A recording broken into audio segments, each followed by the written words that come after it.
বিভূতিভূষণ বন্দ্যোপাধ্যায়।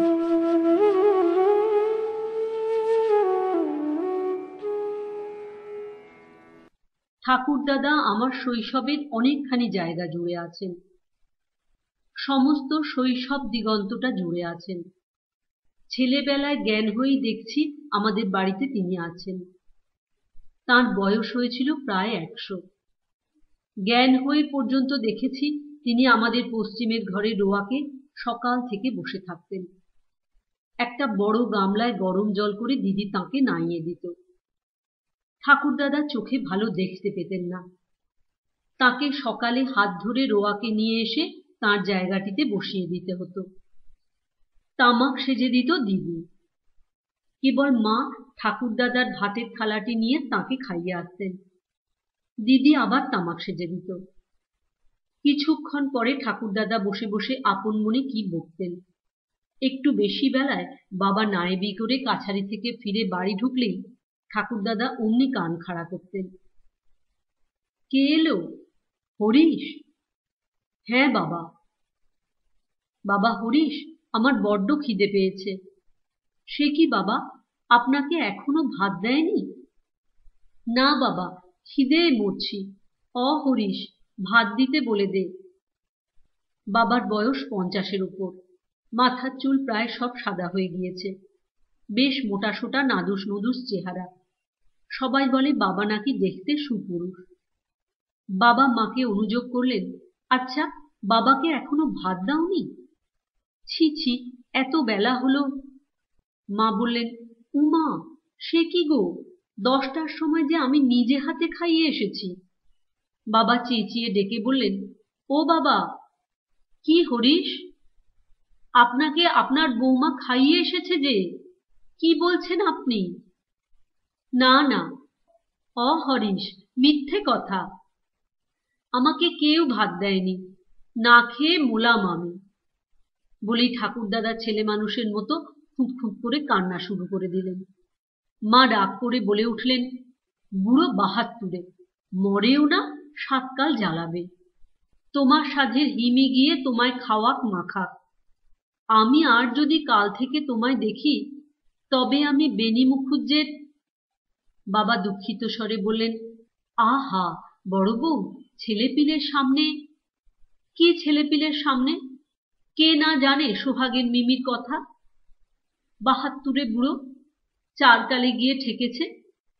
আহা বড় বউ, অমন করে গুরুজনকে বলতে আছে? ছি ছি, তোমার মুখখানা আজকাল বড্ড। ঠাকুরদাদা তখনও কিন্তু কাঁদছেন ছেলে মানুষের মতো। কান্নার মধ্যে ডাকলেন, হরিশ। যেন অসহায় আর্ত বালক তার একমাত্র আশ্রয়স্থল পিতাকে ডাকছে। বাবা জামা টামা না খুলেই ছুটে গেলেন। সান্ত্বনার সুরে বললেন, কি বাবা, কি? আমি ভাত খাবো, আমি না খেয়ে মরলাম। হরিশ, ওরা আমায় না খেতে দিয়ে মারবে। বাবা কাঁদবেন না, কাঁদতে নেই। ছি, অমন কাঁদতে আছে? মা অমনি রোয়াক থেকে বলে উঠলে, আহ মরণ! বুড়ো 72-এর মরণ দেখো না, যেন 2 বছরের খোকা। ছেলের কাছে কেঁদেই খুন। জমের ভুল এমনও হয়। বাবা বললেন, আহ চুপ করো না বড় বউ, কি করো? ঠাকুরদাদা আবার বলেন, খিদে পেয়েছে, ভাত খাবো। আচ্ছা আচ্ছা, আমি দেখছি, আপনি চুপ করুন। অবশেষে আবার সামান্য 2টি ভাত বাবা নিয়ে দিয়ে এলেন। ঠাকুরদাদা দিব্যি খেতে বসে গেলেন আবার। মুখে আর হাসি ধরে না। আমরাও ঠাকুরদাদার কাণ্ড দেখে হেসে বাঁচিনে। এমন একদিন নয়, মাসের মধ্যে 10 দিন হতো। ইতিমধ্যে দিদি শ্বশুর বাড়ি চলে গেল। বাবাকে দেখতাম ঠাকুরদাদা যত কিছু কাজ নিজের হাতে করতেন, কিন্তু তাঁর সময় নেই। সকালে উঠে সন্ধ্যাহ্নিক করে জল বাতাসা খেয়ে তিনি বেরিয়ে যেতেন কাছারির কাজে। দুপুরে এসে খেয়ে সামান্য বিশ্রাম করে কাজে বেরুতেন। ফিরতে রাত 8টা-9টা বাজত। এসেই ঠাকুরদাদার ঘরে ঢুকে জিজ্ঞেস করতেন, বাবা শরীর ভালো আছে? এদিকে ঠাকুরদাদাও সারাদিনের যত অভাব অভিযোগের কাহিনী জমিয়ে রাখতেন ছেলের সামনে পেশ করবার জন্য সেই সময়। আর বাবা শরীর ভালো, একটু তামাক তা কেউ দেয় না, টিকে ভিজে, আগুনও ধরল না। আজ এমন মশা কামড়াতে লাগলো দুপুরবেলা, মশারিটা কেউ টাঙিয়েই দিলে না। এই দেখ না পিঠটা। তারপর কাঁদো কাঁদো সুরে বললেন, তুই একটু হাত বুলিয়ে দে হরিশ। বাবা বসে বসে হাত বুলিয়ে দিতে থাকেন। তুই বাড়ি না থাকলে আমাকে সবাই অগ্রাহ্যি করে। এক ঘটি জল চাইলে সময় মতো দেয় না বাবা। সত্যি তো, আহা, আমি সব বলে ঠিক করে দেব এখন। দিস, ভালো করে বলে দিয়ে যাস তো। দেব। তোর খাওয়া হয়েছে? না বাবা, এই তো এলাম। যা তুই হাত পা ধুয়ে জল টল খা। তোকে পেট ভরে খেতে দিচ্ছে তো? হ্যাঁ বাবা। দেখি সরে আয় তো। একটু মোটা সোটা হলি না সেই রকম আছিস? জানিস, ছেলেবেলায় তোর শরীর ছিল এমনি রোগা। তোর গর্ভধারিণী একদিন বললে, খোকার জন্যে ছাগলের দুধের ব্যবস্থা করো। তখন মেহেরপুরে নীলকুঠিতে কাজ করি। সেইখানেই তোর জন্ম, জানিস তো? হ্যাঁ, মেহেরপুরের ওই কি বলছিলাম ভুলে গেলাম। আজকাল কিছু মনেও থাকে না। ছাগলের দুধ। হ্যাঁ, ছাগলের দুধ আনতে বললে তোর গর্ভধারিণী। সাহেবের একটা বড় ছাগল ছিল। মালির সঙ্গে সর করে ফেললাম। মাসে 2 টাকা করে দেব, আর সে আধ সের করে ছাগলের দুধ আমায় দেবে। বাবা ওঠেন না সেখান থেকে যতক্ষণ ঠাকুরদাদা একটু শান্ত না হন। ভাত খেয়ে বাবার সঙ্গে গল্প করে ঠাকুরদাদা খুশি মনে বলেন, তাহলে তুই এখন যা হরিস, খেয়ে নিগে। দুধ পাচ্ছিস তো? হ্যাঁ বাবা। ভালো করে দুধ খাবি, দুধেই বল। না বাবা, দুধ ঠিক খাচ্ছি। বাবা চলে গেলেন। যাবার আগে ঠাকুরদাদাকে বিছানায় শুইয়ে নিজের হাতে একটা মোটা চাদর ওর গায়ে ঢেকে দিলেন। চাদর খুলবেন না বাবা, ঠান্ডা লাগবে। মা বকতেন, হলো বাপের সেবা?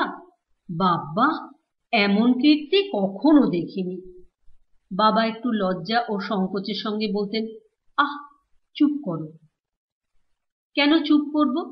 বুড়ো বাপের আবদার যেন 6 বছরের খোকার আবদার। এমন কাণ্ড যদি কখনো দেখেছি। না দেখেছ না দেখেছ, থামো তুমি।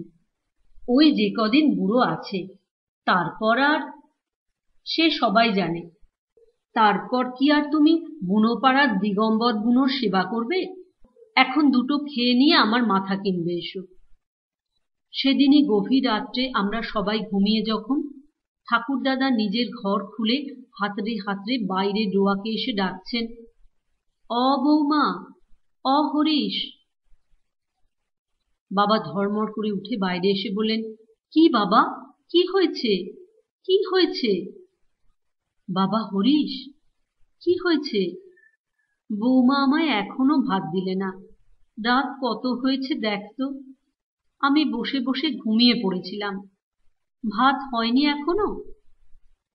বাবা অবাক। মা ঘুম চোখে উঠে বললেন, কি? বাবা ভাত চাইছেন। বাবা, হাড় মাস কালই হয়ে গেল।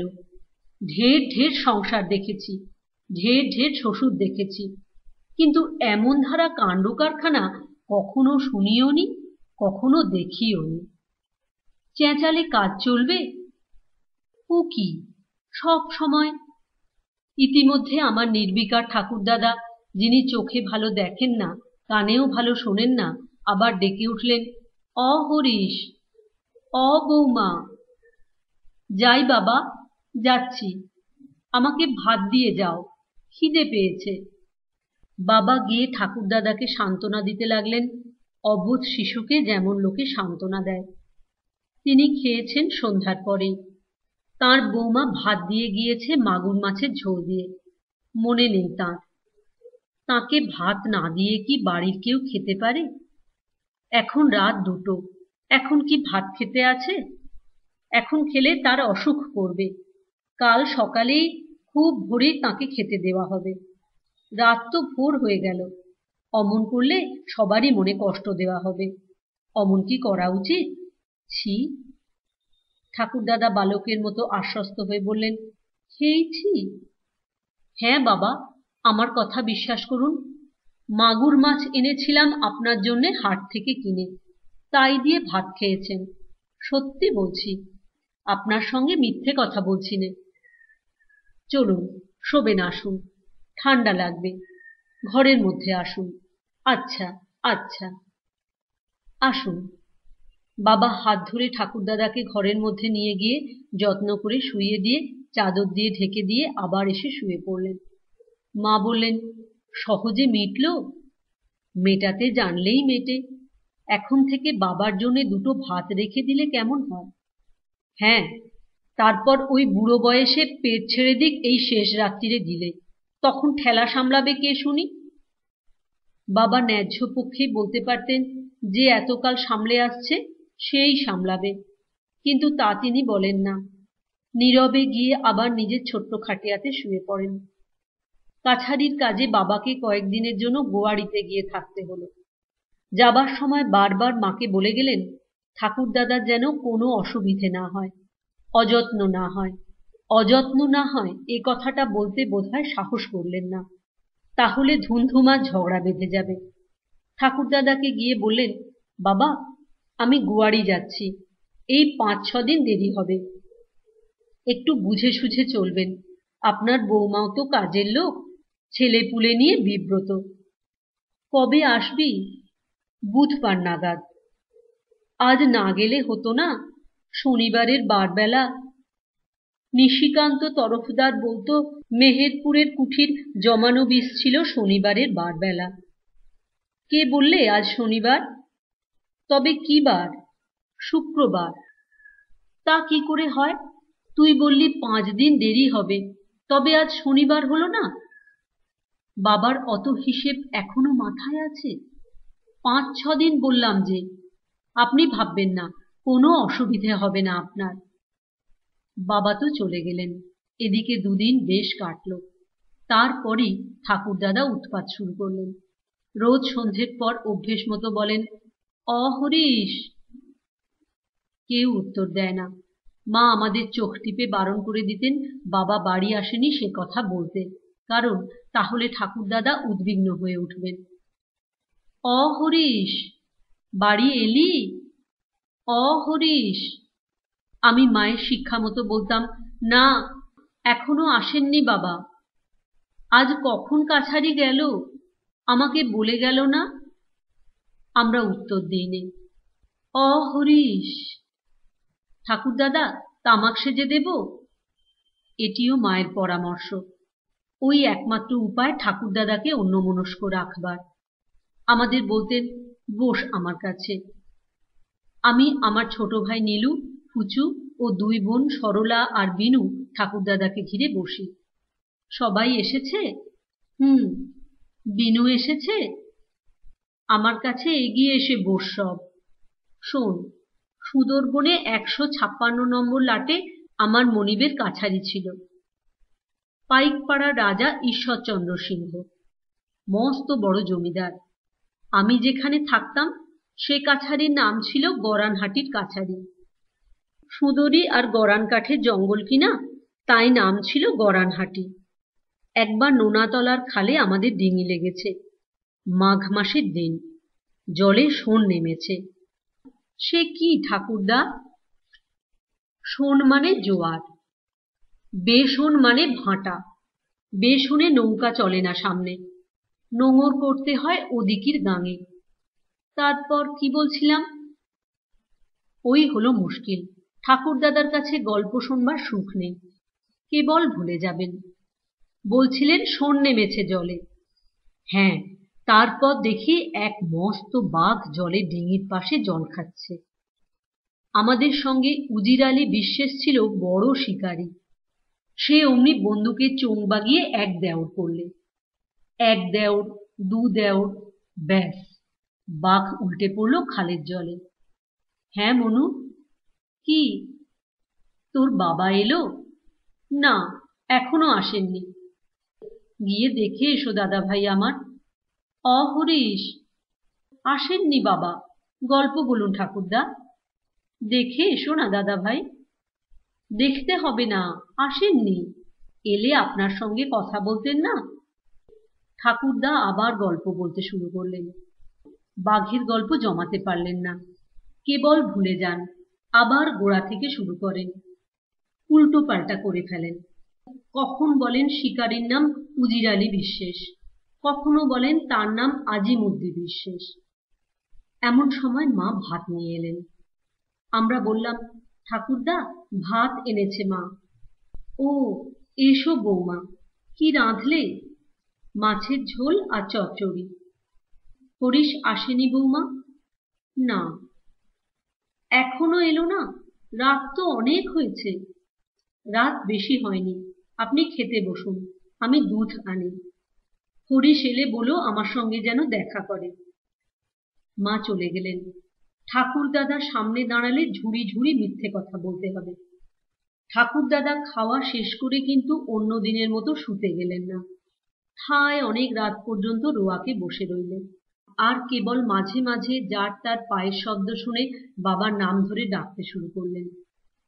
অনেক রাত্রে মা বললেন, বাবা, আপনি এবার শুয়ে পড়ুন, ফুচুকে পাঠিয়ে দিই, আপনাকে শুয়ে আসুক। হরিশ এসেছে? না। কেন এলো না এখনো? আপনার কিছু মনে থাকে না, তিনি গুয়াড়ি গিয়েছেন, মনে নেই? বুধবারে আসবেন আপনাকে বলে গেলেন যে। শুয়ে পড়ুন। ঠাকুরদাদা বসে কি ভাবলেন, কথার উত্তর দিলেন না। হয়তো মনে পড়ল বাবার গুয়াড়ি যাওয়ার কথা। ফুচু গিয়ে তাকে শুইয়ে দিয়ে এলো। অনেক রাতে শুনলাম ঠাকুরদাদার ঘর থেকে কান্নার শব্দ আসছে। মা শুনে বললেন, দেখে আয় কি হলো।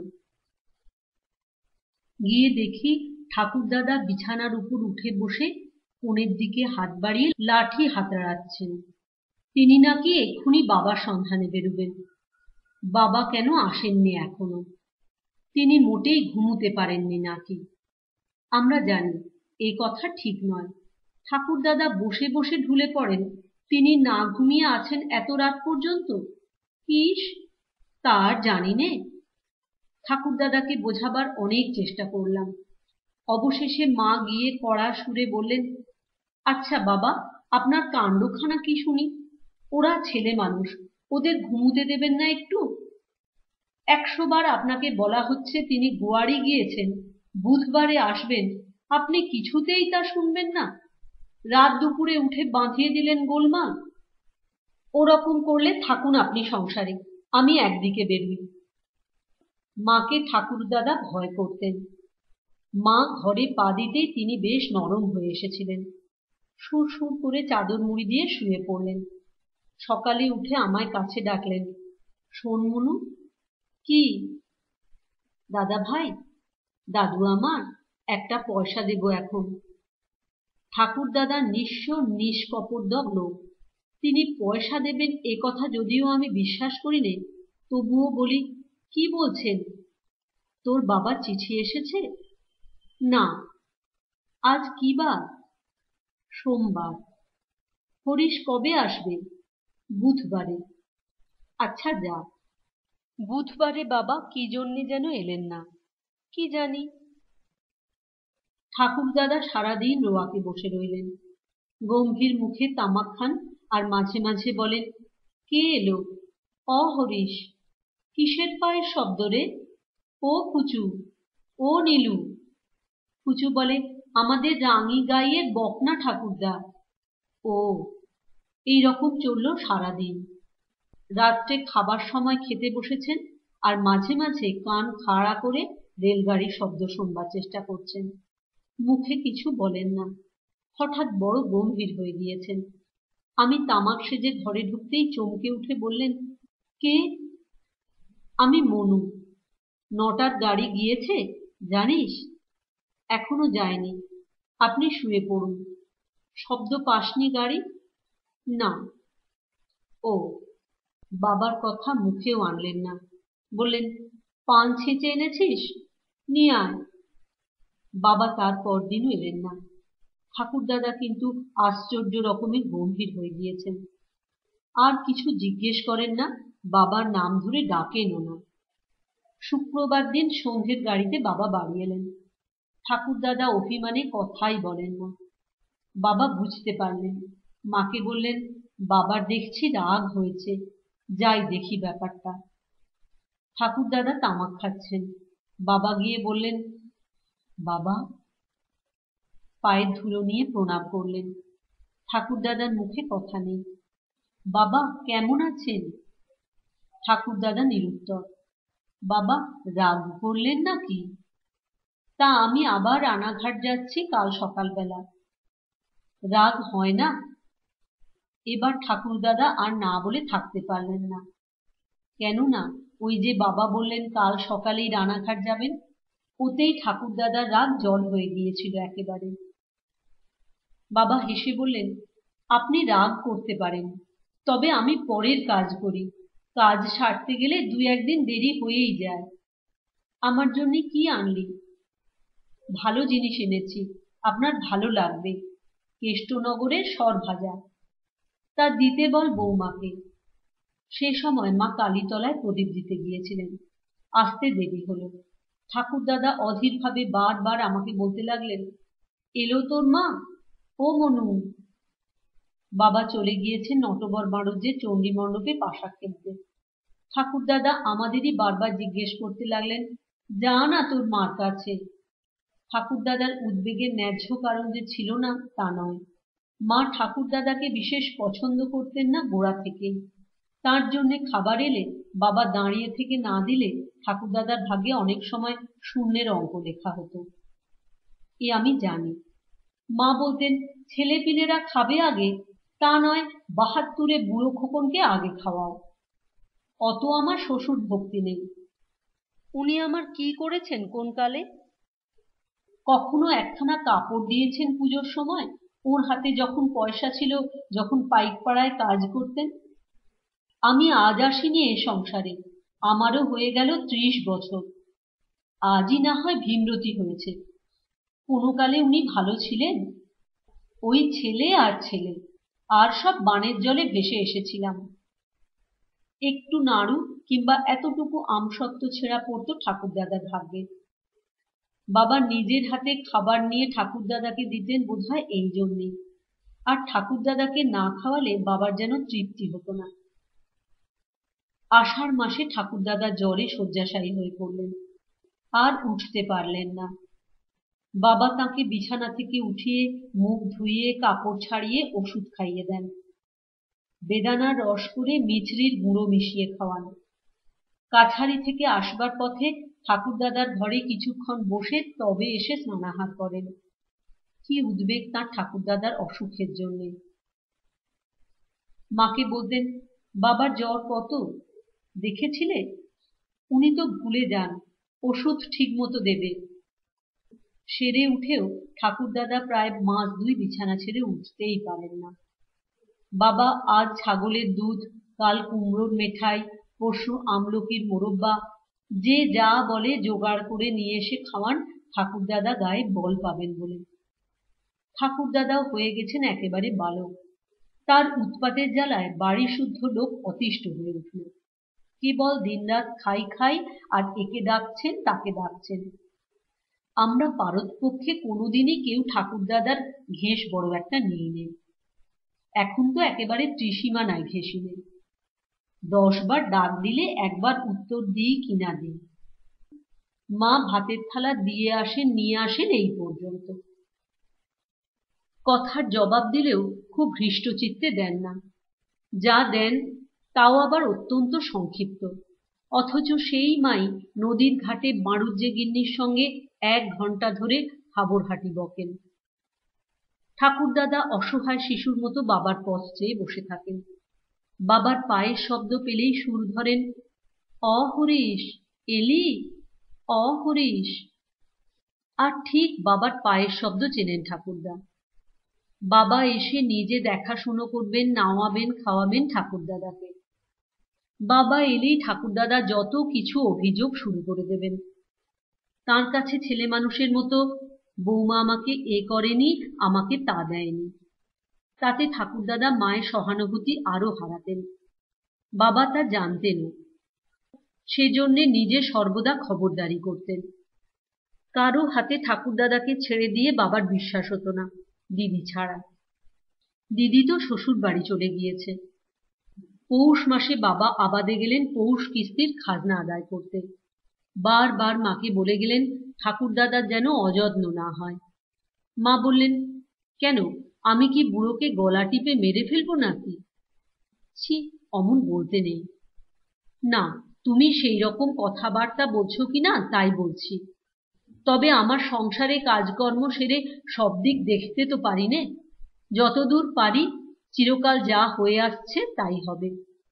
একটু মন দিয়ে, মানে উনি বুড়ো মানুষ। আমি তা জানি, যা পারি হবে, ভেবো না। বাবা ঠাকুরদাদার কাছে বিদায় নেবার সময় কতদিন দেরি হবে তা ঠিক বললেন না। বললে ঠাকুরদাদা হয়তো যেতে দেবেন না কিংবা ব্যস্ত হয়ে পড়বেন। বাবা যখন বেরুলেন ঠাকুরদাদা বললেন, হরিশ, কবে ফিরবি? তার চিরন্তন প্রশ্ন। এই যত শিগগির হয় বাবা, আপনি ভাববেন না। ঠাকুরদাদাকে ফেলে কোথাও গিয়ে বাবা স্বস্তি পেতেন না আমি জানি। ঠাকুরদাদা নাকি 3 বছর বয়স থেকে বাবা ও মার মতো করে মানুষ করেন বাবাকে ঠাকুরমায়ের মৃত্যুর পরে। বাবা যেন ভাবতেন ঠাকুরদাদা শত্রুপুরীর মধ্যে বাস করছেন, চতুর্দিকে শত্রু বেষ্টিত অবস্থায়। একমাত্র আপনারজন তিনি নিজে। চোখে চোখে রাখতেন এই জন্যে সর্বদা, কারো হাতে ছেড়ে দিয়ে বিশ্বাস করতে পারতেন না। বলা বাহুল্য, ঠাকুরদাদা তো নিজেকে অসহায় শত্রুবেষ্টিত বলে মনে করতেনই। বাবা এবার বাড়ি ফিরতে বড় দেরি করতে লাগলেন। অবশেষে যখন ফিরলেন তখন গরুর গাড়ি করে ভীষণ অসুস্থ অবস্থায়, ঘোর জ্বর। জ্বরের ঘোরে বলতে লাগলেন, বাবাকে কেউ বলো না আমি অসুস্থ হয়ে বাড়ি এসেছি। ঠাকুরদাদা কিন্তু আন্দাজে মাঝে মাঝে বাবাকে ডাক দিতেন, বুঝতে পেরেছিলেন কিনা কি জানি। হরিশ, আমার জন্য কি আনলি? হরিশ। বাবা ঠিক শুনতে পান। জ্বরে ধুঁকতে ধুঁকতে বললেন, বাবা বাঁচতে আমার যেন কিছু না হয়। হে ভগবান, মরে সুখ পাব না। অসুখ বড় বাড়ল। জেলা থেকে ডাক্তার এসে দেখলে 2 দিন। সংসারের পুঁজি ভেঙে বাবার চিকিৎসা হলো। একদিন বড় বাড়াবাড়ি হলো। ঠাকুরদাদাকে আর দেখাশোনা করার লোক নেই, বাবাকে নিয়েই সবাই ব্যস্ত। গ্রামের ত্রিলোচন ঠাকুরদাদার কাছে বসে তাকে বাজে গল্পে ভুলিয়ে রাখলে। সবাই বলতে লাগলো, সুবোধ আর বাঁচবে না। আহা, বুড়োর কি কপাল। বাবার মৃত্যু হলো শেষ রাত্রে। ঠাকুরদাদা তার কিছুই জানেন না, গভীর ঘুমে অচেতন। খুব ভোরে বাড়িতে এসে ত্রিলোচন চক্রবর্তী ঠাকুরদাদার হাত ধরে ছুতো করে বাইরে কোথায় নিয়ে গেল। চলুন জ্যাঠামশাই একটু বড়দার বাড়িতে, আপনাকে একটু পায়ের ধুলো দিতে হবে সেখানে, তারা বলেছে। আমি যাব? কান্নাকাটির চাপা শব্দে বলতে লাগলেন, কি রে? হরিশ, কি রে, কিসের শব্দ? সন্ধ্যায় আমরা বাড়ি এসে ঠাকুরদাদাকে ঘিরে বসি।